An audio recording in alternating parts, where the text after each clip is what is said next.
Tim Asia membuktikan bahwa mereka tidak bisa diremehkan. Setelah pasukan Elang Hijau sukses bikin Messi CS down, kali ini giliran Samurai Biru yang menyayat habis pasukan Der Panzer.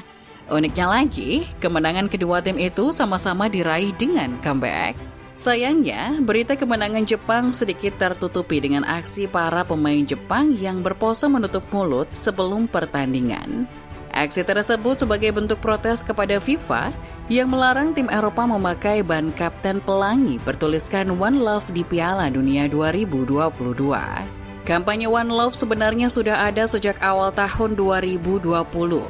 Tim yang pertama kali memunculkan kampanye ini adalah tim nasional Belanda. Tujuan utama dari kampanye One Love ini adalah untuk menyatakan dukungan kepada komunitas LGBT. Selain itu juga untuk menentang adanya segala bentuk diskriminasi terhadap semua orang. Kapten tim nasional Belanda, Virgil van Dijk, mengatakan bahwa pesan yang dibawa dalam kampanye One Love ini senada dengan esensi dari bermain sepak bola. Ini adalah pesan penting yang sesuai dengan permainan sepak bola. Di lapangan, semua orang setara, dan ini juga harus diterapkan di semua aspek masyarakat. Dengan ban Kapten One Love, kami menyampaikan pesan ini.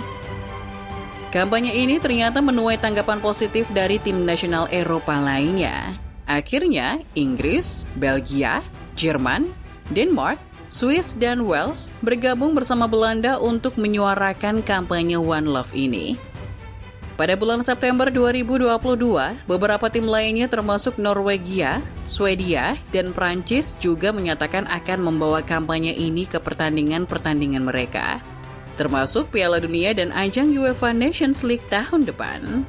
Namun, penggunaan ban kapten One Love mulai dipertanyakan di Piala Dunia Qatar, sebab Qatar adalah negara Islam yang mana tidak mendukung LGBT sebagai bagian dari masyarakat. Meskipun begitu, tim-tim Eropa yang mendukung One Love tetap ingin membawa kampanye ini ke Qatar, meskipun mereka tahu bahwa ini tentu akan menjadi polemik. Sebelum Piala Dunia berlangsung, Gareth Southgate mengatakan akan bersikukuh untuk mengenakan ban kapten pelangi ke pemainnya. Manajer The Three Lions itu mengkonfirmasi bahwa kaptennya, Harry Kane, akan tetap memakai ban kapten pelangi dan akan mempertahankan kampanye itu selama Piala Dunia berlangsung. Kami telah berdiskusi bersama semua orang dan sepakat bahwa kami rasa kami harus melakukannya. Itulah yang kami perjuangkan sebagai sebuah tim, dan kami telah melakukannya dalam jangka waktu yang lama. Meskipun begitu, FIFA sebagai penyelenggara Piala Dunia dan organisasi tertinggi sepak bola dunia menegaskan bahwa penggunaan ban kapten One Love di Piala Dunia 2022 dilarang. Alasannya adalah FIFA tidak memperbolehkan segala bentuk aksi dan pernyataan politik di atas lapangan. Selain itu juga, Presiden FIFA mengatakan bahwa elemen dari kampanye One Love bukanlah elemen yang dianut oleh semua orang, terutama Qatar sebagai tuan rumah Piala Dunia 2022.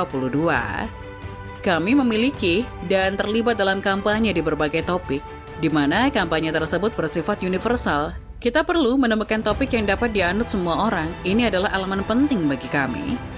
Selain dari FIFA, pengenaan ban kapten pelangi juga ditolak oleh beberapa pemain itu sendiri. Salah satunya adalah kapten tim nasional Prancis Hugo Lloris. Ia mengatakan bahwa lebih suka tidak mengenakan ban kapten pelangi untuk menghormati negara Qatar sebagai tuan rumah. Ia juga mengaku tidak setuju jika sepak bola dan para pemainnya dibebani dengan isu politik.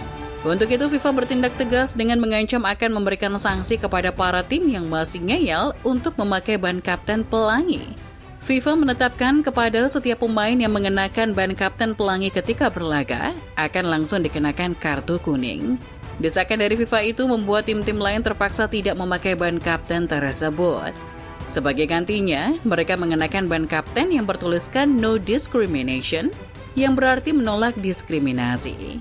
Tim yang paling mengkritik tindakan FIFA itu adalah Jerman. Sampai-sampai Menteri Dalam Negeri Nancy Faeser juga ikut bersuara. Ia mengatakan bahwa tindakan dari FIFA adalah sebuah ancaman dan itu tidak bisa diterima. Ini tidak benar, federasi berada di bawah tekanan. Di zaman sekarang tidak bisa dipahami FIFA tidak ingin orang-orang mendukung toleransi dan melawan diskriminasi secara terbuka. Bentuk protes ini kemudian kembali dibawakan ke pertandingan perdana Jerman di Piala Dunia 2022 kontra Jepang. Sebelum pertandingan, seluruh starting 11 Der Panzer berfoto dengan pose menutup mulut. seolah mengisyaratkan bahwa mereka tidak bisa bersuara di atas lapangan setelah FIFA memberikan ancaman sanksi kepada mereka. Kai Havertz mengungkapkan bahwa tindakan berpose sambil menutup mulut itu adalah tindakan yang penting untuk dilakukan bagi timnya. Ia mengatakan bahwa penting untuk membantu semampu mereka, meskipun FIFA membuatnya menjadi semakin sulit. Tentu saja, ini penting bagi kami untuk memberikan statement seperti ini. Ini waktu yang tepat untuk menunjukkan kepada semua orang bahwa kami membantu sebisa kami. Tentu FIFA membuatnya jadi semakin sulit, tapi kami ingin tetap menunjukkannya. Tapi mungkin Havertz lupa kalau hal lain yang lebih penting adalah bermain bola dan menang. Di laga kontra Jepang itu, Jerman malah menelan kekalahan setelah tersayat comeback dari pedang samurai biru. Ini jadi pertama kalinya dalam sejarah Jerman bisa kalah lawan Jepang. Sebenarnya, Jepang bisa unggul lebih dulu. Laga baru berjalan 7 menit, tapi samurai biru bisa mencetak gol.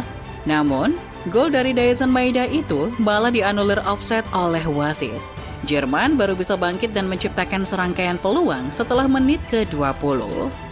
Der Panzer akhirnya bisa memecah kebuntuan setelah diberikan hadiah penalti oleh wasit. Ilkay Gundogan sukses menjadi eksekutor dan membuat Jerman unggul sementara di babak pertama. Masuk ke babak kedua, Jepang masih bisa bermain dengan tenang.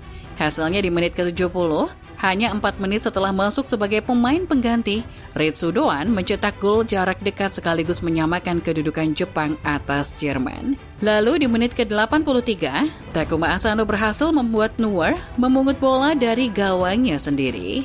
Gol tersebut menjadi gol terakhir di pertandingan itu dan jadi mimpi buruk untuk Jerman. Ini juga melanjutkan catatan buruk Jerman di laga pembuka Piala Dunia.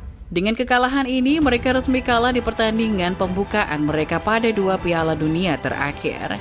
Dari hasil ini, Jerman beruntung masih bisa duduk di posisi ketiga. Setelah di pertandingan lainnya, Spanyol mencatatkan rekor dengan membantai habis Costa Rica, 7 gol tanpa balas. Sementara itu, Jepang masih bisa nyaman duduk di posisi kedua di bawah La Furia Roja. Selanjutnya, Jerman akan melakukan pertandingan hidup mati melawan Spanyol pada tanggal 28 nanti. Jika kalah dari Spanyol, pintu babak 16 akan semakin mengecil untuk anak asuh Hansi Flick. Sementara Jepang akan melawan Costa Rica tanggal 27 nanti. Sepertinya Costa Rica tidak akan menampilkan kejutan seperti di tahun 2014. Jadi, seharusnya Jepang diunggulkan ketika lawan Costa Rica nanti.